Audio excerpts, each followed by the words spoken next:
Many situations test your ability to empathize, some more than others. Imagine your friend asks you, "What do you think of this dress?"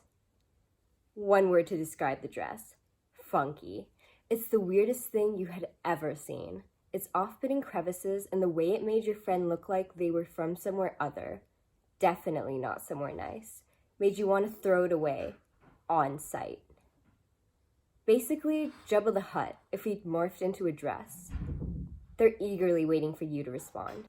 You begin to analyze their question and ponder to yourself: A, should you tell them the truth? And B, will it hurt their feelings? You can't be sure of the perfect ratio of truth. In this moment, you become Goldilocks without even knowing it. If you decide yes for A, you are free to lay it out on them. "It looks terrible," you tell your friend. If you decide to consider B, you must bottle up any and all glimmers of sincerity and choose option 2. That's unique.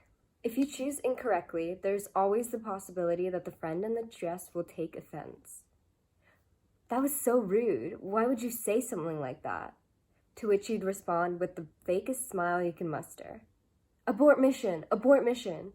You don't want to cause any more damage. Note to self: never attempt that again.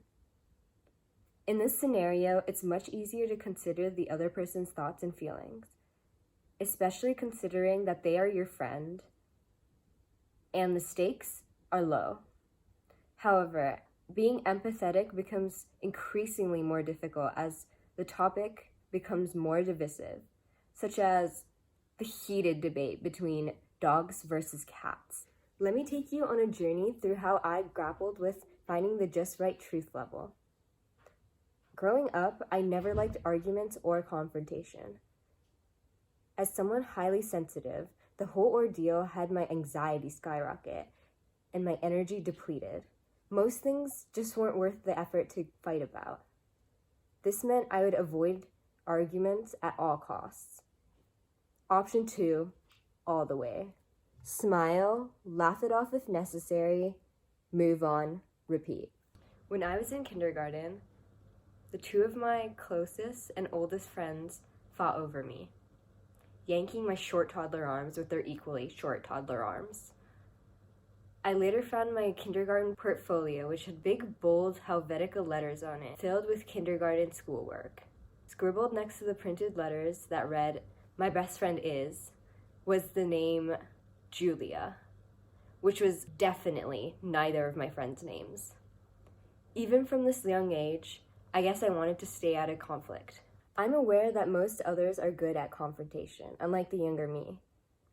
Many are actually on the opposite boat, where they may say things that are slightly disregard the feelings of others in a situation. I think it's only natural that when we're confronted with polar opposite ideas or behaviors we don't understand, we push back on it instantly, especially if we take it personally. Why would they say something like that? Divisive topics like politics was something that often made me think, why do they think that? However, I was always the psychoanalyst kid who would search for the best in people and use my unqualified opinions in psychology to explain people's behaviors. So naturally, I wanted to understand the other side. One of the biggest reasons I wanted to talk about empathy was because of the recent and rampant political division in the US. According to Pew Research Center, those who are extreme on either side of the political spectrum have more than doubled over the past 2 decades, with over 35% of either party going as far as to consider the opposing side as a threat to the nation's well-being. This is no surprise, considering many media outlets are skewed to one political party, and social media's algorithm only furthers people's own ideologies. The space for empathy narrows as mindsets narrow. Divisive topics are the spawning ground for us versus them mentality, and consequently, the decreased willingness to empathize with others. Just as wearing rose-colored glasses can distort someone to appear perfect, the same can be said about them versus us mentality. When we wear the lens of them, it's easy to criticize others and perceive our own group as being unable to do any wrong. They are wrong, but we can't be, right? We are a species that craves a sense of belonging, and our natural instinct is to categorize others. On the subject of rose-colored lenses, it is important to note, however, that empathy doesn't mean we give excuses to others.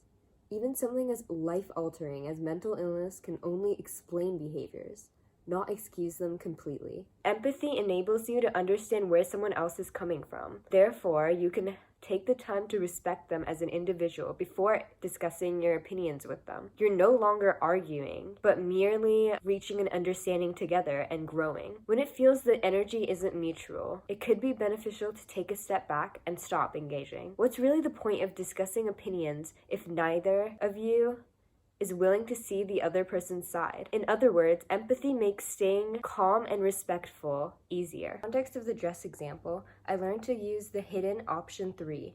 You turn to your friend and tell them, I don't think the shape is very flattering, but the color works well with your complexion. It's true your friend may still get upset, but by balancing out criticism and praise while being truthful for both, it allows the comment to be less harsh. Even fair, your friend can now decide on their own, with your input, whether they like the dress or not. This can be said about any divisive topic. A simple, I definitely think dog is man's best friend, but cats just don't smell bad like dogs do, takes a phrase like dogs suck to be much more respectful and therefore also more compelling for the opposition. Dogs suck would definitely bring about an end to any listening. In this way, option 3 helps me stay fair and objective as humanly possible. However, of course, like any other human, my personal feelings can get the better of me, and I may accidentally use option 1, although I do try to step back when I feel I am not level-headed enough to engage in discussion. Even if others don't take empathy to an extreme, I feel being able to consider others can close the gap between them and us. Hate is prevalent in a world that is hell-bent on continuing to showcase more us's than thems, and is fixated on the minute details